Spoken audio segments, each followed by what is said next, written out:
I really just let a medium ugly man make me sit here all day wondering if he's going to text me? What's wrong with me? When somebody asks me what my biggest fear is, I used to say being locked in a room with no windows and doors with All I Want for Christmas by Mariah Carey playing on repeat. I'm going to go ahead and revise that statement. My biggest nightmare is dating in 2023. I think I'd rather eat a light bulb. I hate dating. I hate being an emotional punching bag for broken men. Madam, I understand your perspective. However, may I inquire as to why you choose to engage in relationships with individuals of that nature? There is no obligation for you to pursue connections with such individuals. Perhaps considering a relationship with a more conventional gentleman would be a viable option. One thing that I hate about dating is that when you're talking to somebody, you talk to them every day for days, weeks, maybe even months. You go on a few dates and then you realize that it's just not working out. Doesn't matter what the reason is, it's just not working out. And all of a sudden you go from talking every single day to not talking at all, which makes sense. I get that part. It's just, I'm not sure how much of that I can still take. And I think I'm just done. What accomplishments have you achieved thus far? It is expected that you would have entered into matrimony by now. Could you share the reason behind not being married at this stage, avoiding the challenges of encountering various individuals consecutively? Perhaps you have placed a priority on your professional pursuits or other aspects of life. I want a cheat sheet now. I am single, 37.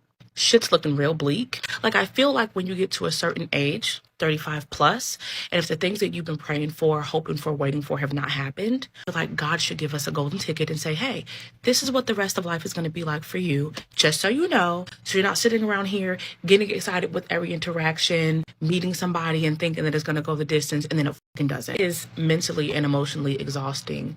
I know a lot of women understand what I'm talking about. There was a period of time when I used to pray to God to take away my desire for love and marriage. Like, I was begging him, like, if this is something that's not going to happen, please just remove it out of me so that I can just live my life regular and not have to wait on this. Madam, it is not appropriate to attribute your actions to God.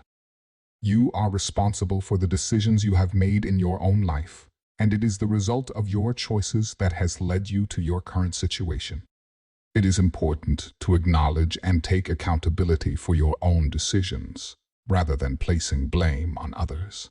With dating when you're a woman, your 30s, where you're successful, you have a great education, you're financially stable, you're confident about your looks and feel secure about who you are, is that it's very hard to find a man. Now, why is that? So they're finding is as women become more educated, more successful, and financially independent, they want a man that's actually on par, if not higher. So what's happening is there's a lot less men that have that. And as more women go into school and become more educated, there's less men that do that. Now, what they've seen is that men are very okay to date a woman who makes less or has less education or maybe not as successful. But the situation is not reversed. So what ends up happening is that there are a lot of single women. Certainly, a limited number of individuals fit that description. However, it appears that some women may not fully grasp this reality. I often encounter women who believe that the majority of men are over 6 feet tall, earn six-figure incomes, possess charming qualities, and exhibit proficiency in communication and fashion. Nevertheless, this perception does not align with actuality. The reality is that women may be hesitant to confront the true state of affairs. I will present another video as evidence of this phenomenon. But before we continue, I would like to request that you like the video if you have enjoyed it this far, as it helps push the content to more people. Ooh, child, some women are mad at me because I said that women keep focusing on tall, dark, and handsome with a big 6 figures, and they're passing up the good guy, the nice guy that wants to take you out. Why should we have to settle, Kendra? We should have somebody on our level. Well, let me share with you guys some data.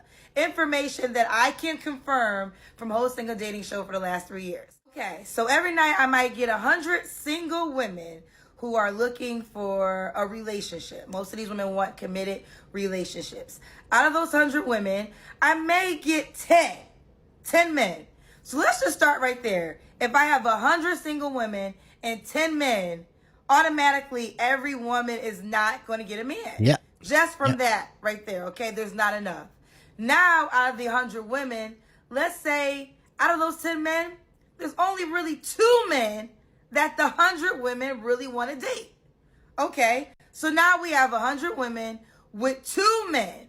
Right there, every woman is not going to get a man. This man is living in heaven.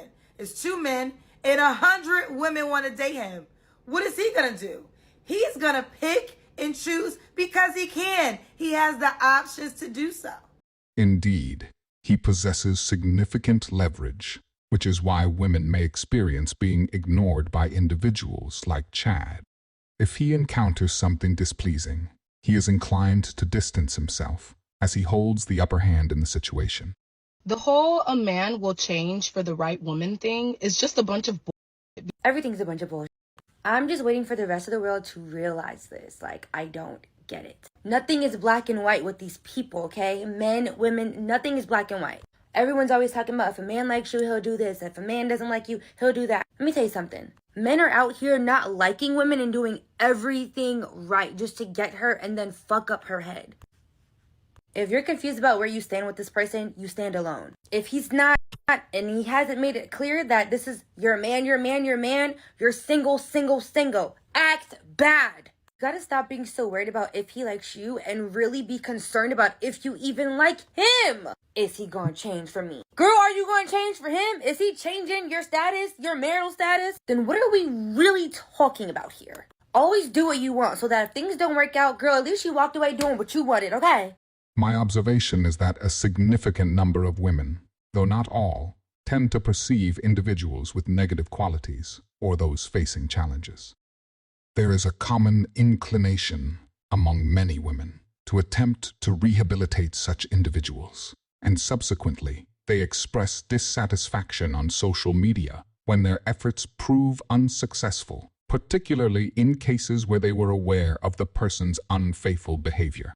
It becomes a paradox when these women, having chosen a partner with known shortcomings, later voice complaints about the very traits they were aware of.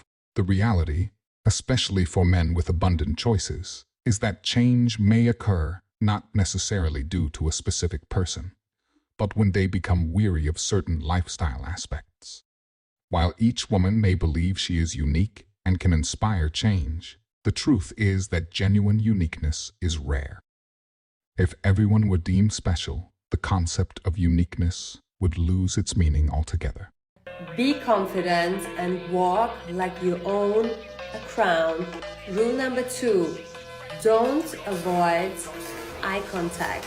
You are not a shy little girl. Rule number 3, never choose beer to drink. You are a lady. Number 4, always wait until he opens the door for you. Rule number 5, never, ever. So I am being sick and tired, right? So this trying to match someone's energy to get something that you want out of them that they have not offered without the tricks and frills is fucking exhausting, right? So what I've been seeing the past few days on my algorithm, because my phone listens, is so the guys that I don't want, that I treat like shit, stick to me like glue. But the guys that I want, and I put pressure and energy on them, and they don't match it, I'm sick of it. I'm sick of it because I saw a comment the other day that said something like, if you treat a man like dirt, he'll stick like mud. Why do I have to treat you like dirt for your dick? Okay? Where is my meet cute? Why am I not meeting a man at a coffee shop? So are you telling me that the men that I actually like and find attractive, I have to treat them like shit? Because I don't want to do that. Because that's not the kind of relationship I want to start. That's not the energy I want to start a relationship in. Certainly, because you possess numerous admirers, and these devoted individuals are inclined to fulfill your every request, regardless of your conduct. But all of my friends who prioritized having kids in their 20s are all now single moms at 40 and divorced. I got so many of these comments on my last video, so I'm going to touch on it now. Disregarding exceptional reasons such as real abuse, the fact is 80% of women are the ones ending marriage if they have a degree. Now, I've known about this statistic way before Jordan Peterson started popping off. It was due to my own research because I saw how many of my female friends were leaving their husbands. I'm very tired of this victim mentality that has it within the female realm. It is hard to have empathy for single divorced moms when 90% of the time they are at fault for it. It is completely self-inflicted. I'm also coming from a place of self-critique because, believe it or not, just like every woman in America, I have succumbed to some of those thoughts. But we listen to social media and mass media and we tell ourselves that there's someone else there that's going to treat us even better, and we, the other party, which is our husbands, and then all the children that are involved as well. Oh, but let's not forget the vows you took. You cannot of prioritizing a family first and then working on a career, all because you have women that fall in that 90% category that left their husbands. Now just wait for this comment section to blow up on all the women that tell me they are the exception. As is our customary practice, I extend an open invitation for you to subscribe and share your insights by liking and perspectives through comments and reflections. In the interim, I wish you all the very best, urging you to take care of yourselves. Until we convene for our next episode, I bid adieu to each and every one of you. Farewell, dear audience.